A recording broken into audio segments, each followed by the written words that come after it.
atong basahon mga higala kung unsa ang message ni Sir R.G.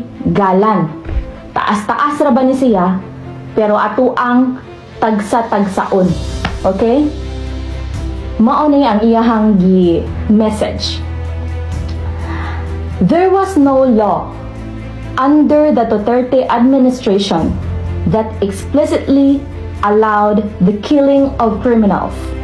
The Philippine Constitution and existing laws protect the right to life and guarantee due process.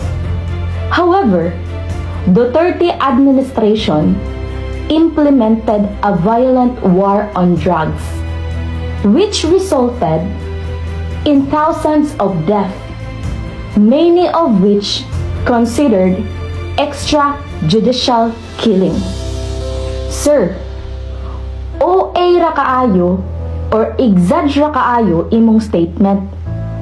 Ikaw ray galibog-libog sa imuhang kaugalingon.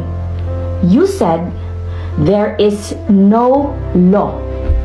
Unya, Duterte administration implemented naapay violent on drug.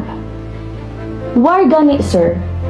It is a specific type of violent conflict characterized by organized armed forces and a sustained period of hostilities. Meaning, sir, it can involve various forms of violence, but its defining characteristic is the use of organized armed force.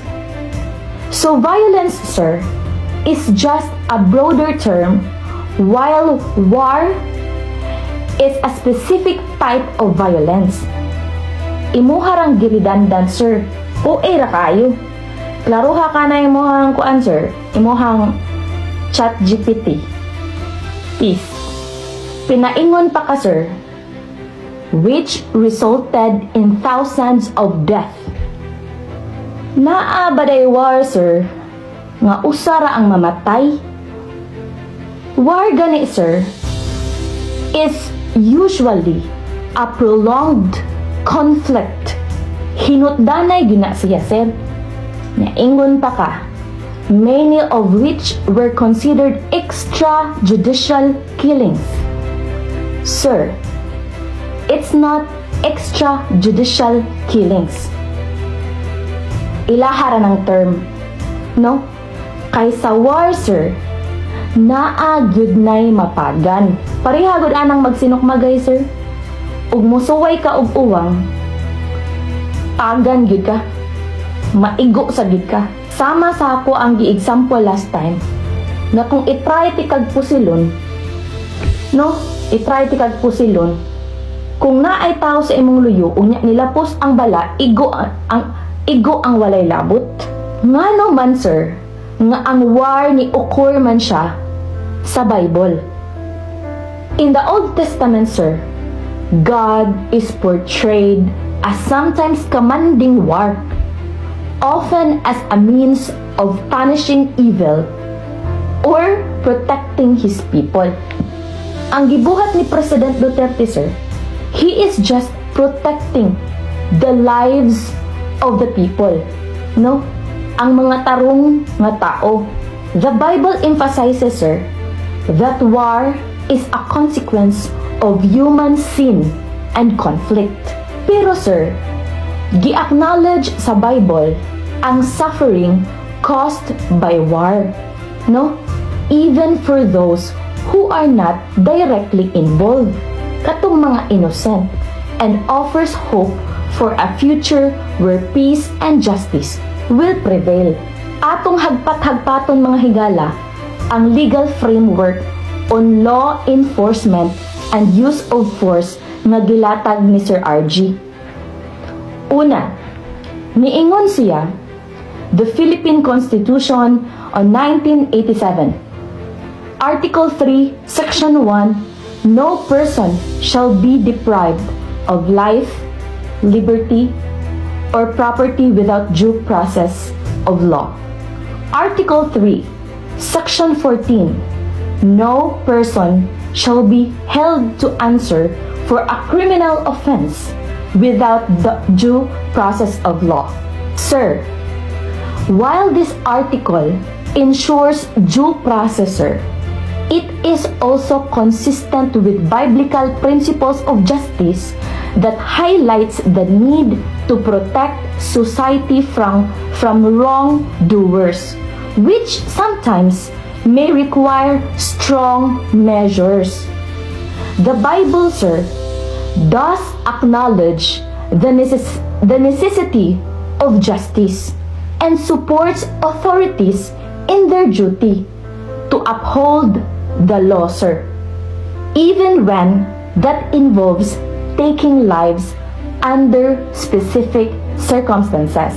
Sa Romans 13, verse 1 to 4, sir, ako na gina siyang giingon.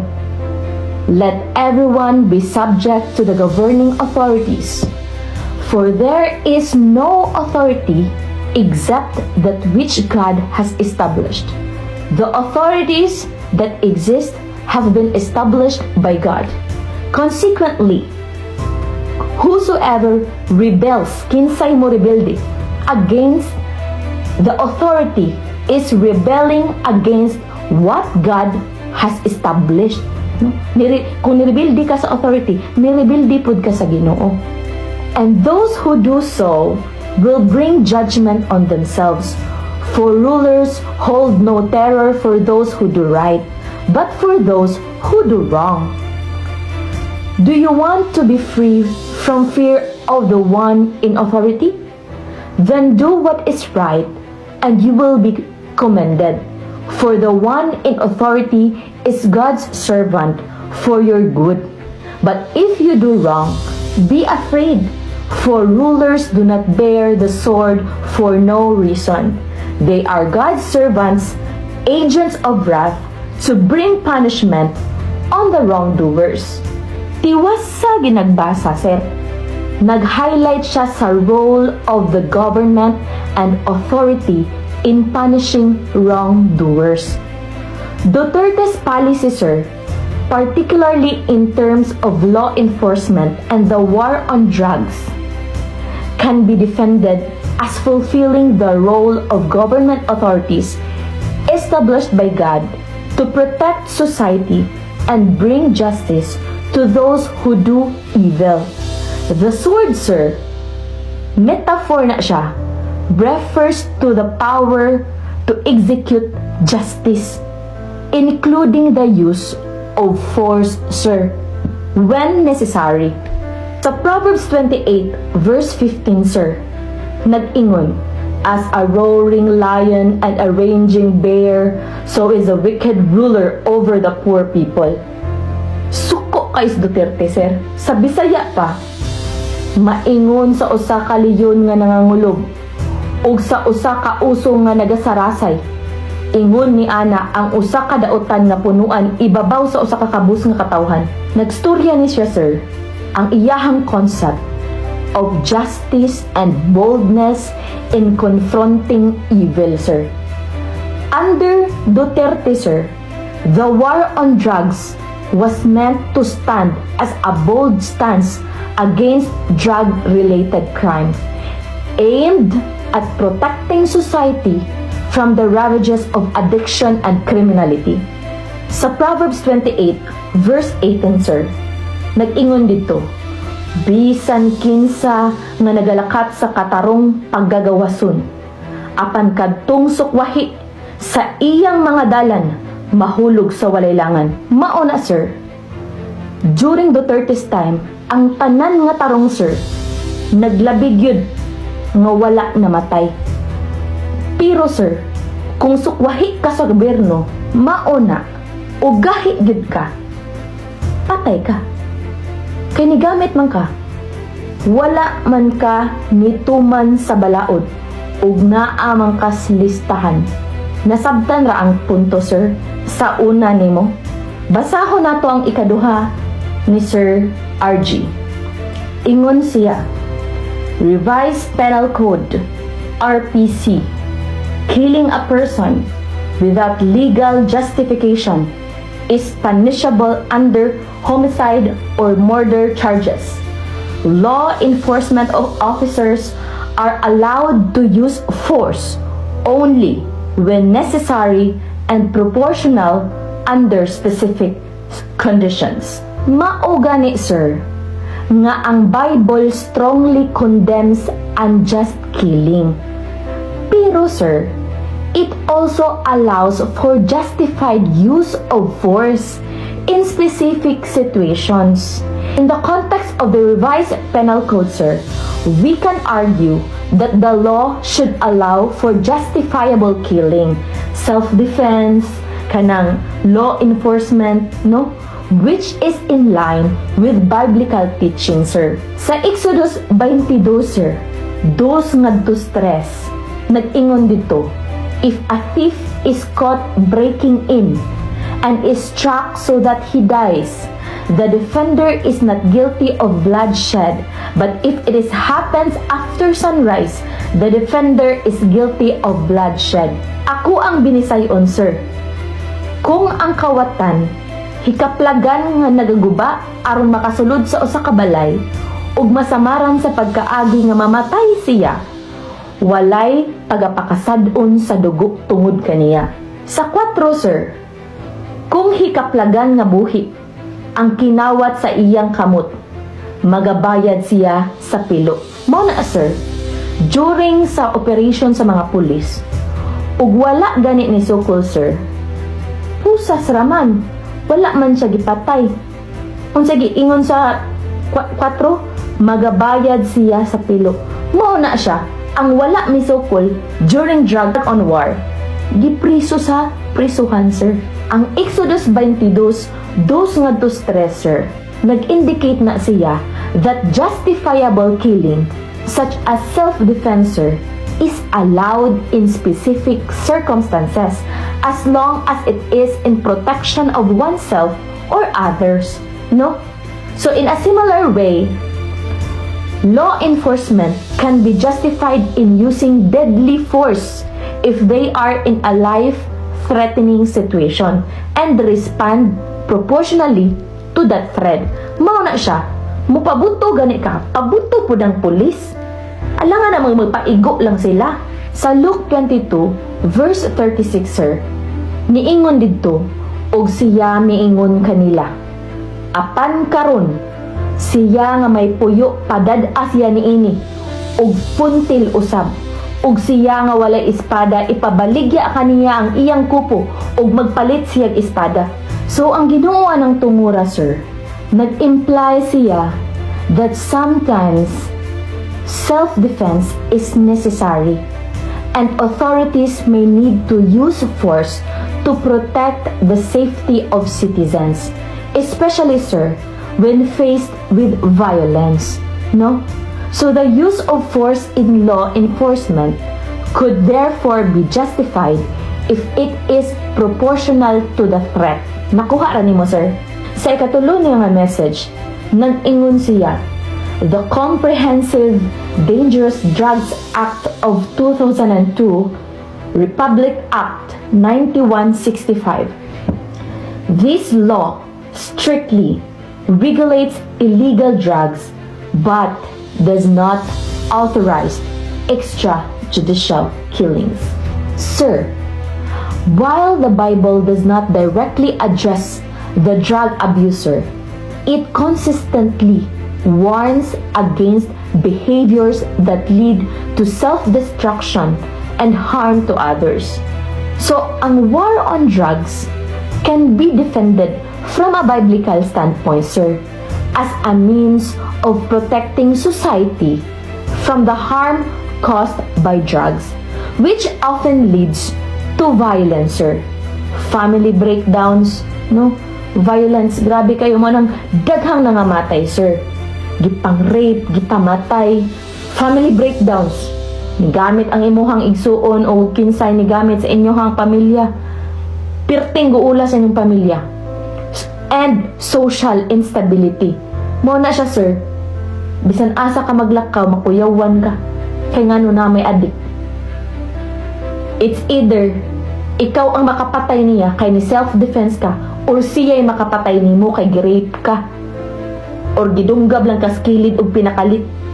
Sa 1 Corinthians chapter 6 verse 19 to 20, sir, nag-ingon didto, do you not know, wala ba ka masayod, that your bodies are temples of the Holy Spirit who is in you, whom you have received from God?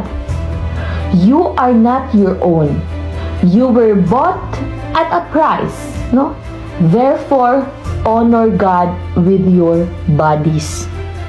Kana siya, sir, nga verse sa Bible, nag-underscore na siya sa biblical view that our bodies should be treated with respect and care, which is incompatible with the destructive nature of addiction, sir.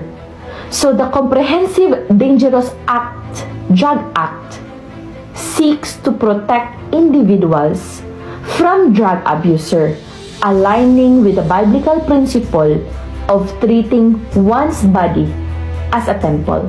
Sa Proverbs 20, sir, verse 1, nag-ingon dito, sir, wine is a mocker, strong drink is raging, and whosoever is deceived thereby is not wise.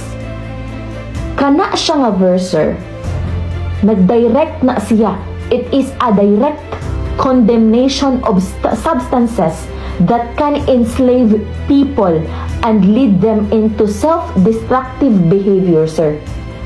Ang war on drugs, sir, can be seen as a necessary measure to protect individuals from the deception and destruction caused by substance abuse.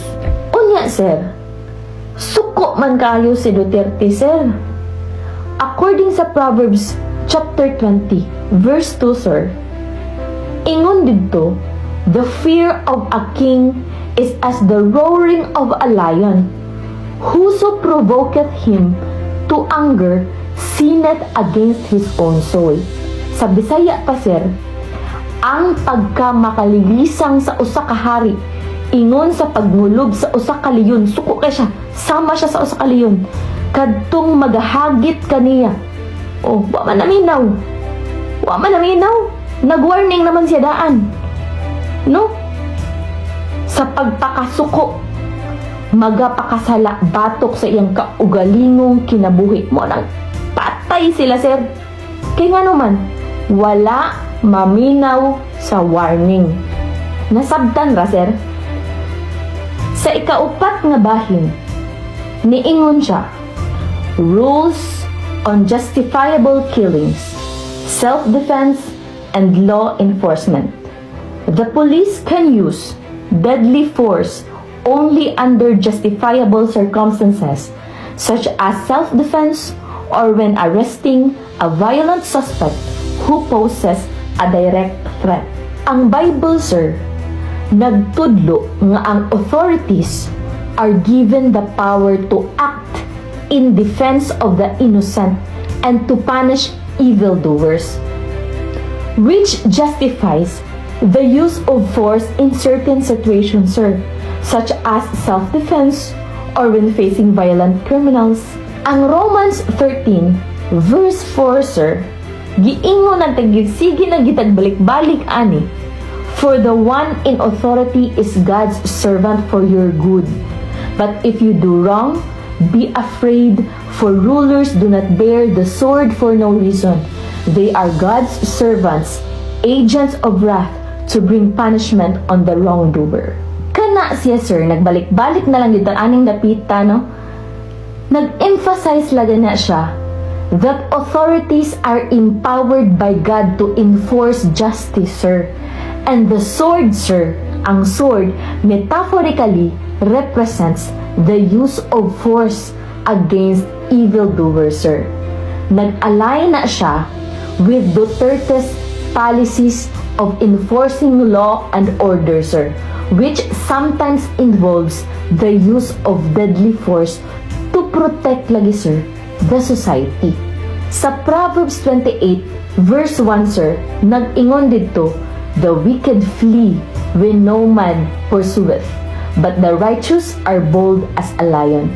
Sa Bisaya pa sir, ang taong dautan mukalagyo bisan walay tawo nga magalutos. No? Wa gay maglutos, wala gay authority sir, wala gyud. No? Walay magpurso kung walay authority sir. Pero sir, ang matarong maisog ingon sa leyon. Kay tarong man si President Duterte sir, nagtan-aw man siya sa kaayuhan sa tanan sir, no? Sa majority kay problema kayong Pilipinas kabahin sa drugs sir. Suko jud kay siya sir. Ang kana siya nga verse sir sa Proverbs 28 verse 1 sir speaks to the boldness of law enforcement sir, which is necessary to confront evil and ensure justice sir. Under Duterte administration sir, the bold stance against drug-related crimes can be defended biblically as a necessary measure to protect the righteous and uphold the law. Nakuha, sir? Sa last nga statement ni Sir RG, Duterte's policies and AJ case, Duterte's oplang tukhang and double barrel anti-drug campaigns led to widespread police operations where many drug suspects were killed. Official reports claim that these killings happened during legitimate police encounters. Legitimate gani imong giingon? Libuga pod oy.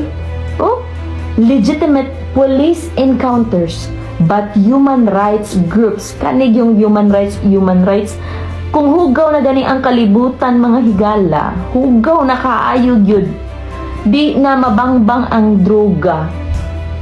Muna akong gipangutana lagi, what is moral in an immoral world? What is ethics in an ethical world? Kanang inyong human rights o human rights diha nga grupo, klaruha ko na inyong human rights, no? But human rights groups and the UN and the ICC, International Criminal Court, have accused ni akusar the administration of allowing or even encouraging summary executions. Duterte himself made public statements suggesting that police and vigilantes should kill drug users and pushers. Kana sir, kung musukol, no? Which critics argue created a climate of impunity. Wa gyud ninyo gitarong og realizer. Suma lang gyud sa kanding nga naay bangs. Ang iyahang conclusion sa iyahang ChatGPT, while there was no law that legalized extrajudicial killings, the Duterte administration's rhetoric and aggressive anti-drug policies enabled a culture where police killings became widespread. These actions were widely condemned as violations of human rights and the rule of law. Sir, sa ako apong conclusion, from a biblical perspective, sir, the policies implemented under Duterte's administration, including the war on drugs, law enforcement actions, and the use of force in specific circumstances, can be defended as fulfilling the biblical mandate for justice, hustisya, sa gipamatay sa mga adik, sa girape sa mga adik, ug unsa pa na diha, punishment of evil, alang nga namang pasagda na nato sila, and the protection of society, alang sa kaayuhan sa tanan sir, nga dili ta mahimong zombie, nga dili ta pamatiyon sa mga daotang mga tawo, no? The government's role, sir, as outlined in Romans 13, sir, is to punish wrongdoing and defend the innocent, sir. Bisag na apay natagan ng innocent. Para ang war on drugs ni President Duterte, sir, defend the innocent pud to, which justifies strong measures, sir, when faced with criminality and violence. Wala lang di ay ninyo kwenta ha. Ang gipamatay nga mga inosente nga mga tao, niining mga salbahis nga mga drug users, drug pushers, labi na gid kanang drug lord, giunsa na diha nga naa pa ng drug lord, kana untay unahon gyud no. Pero during the time ni Duterte, na hagpat-hagpatan man unta sila. Subo lang pamalandungon nga dili na gid siya ma-extend sa iyang presidency. Mao na sir, the Bible supports due process man, no? Nisuporta man ang Bible sa due process, sir.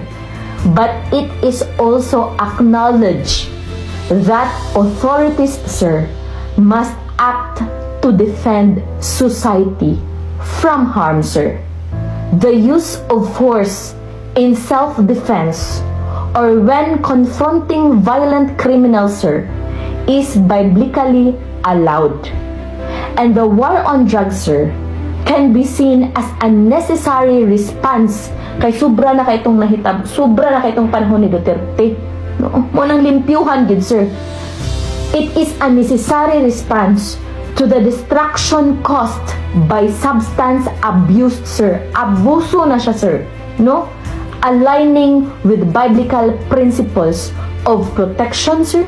Giprotektahan ang mga Filipino citizen, justice, sir, and mercy.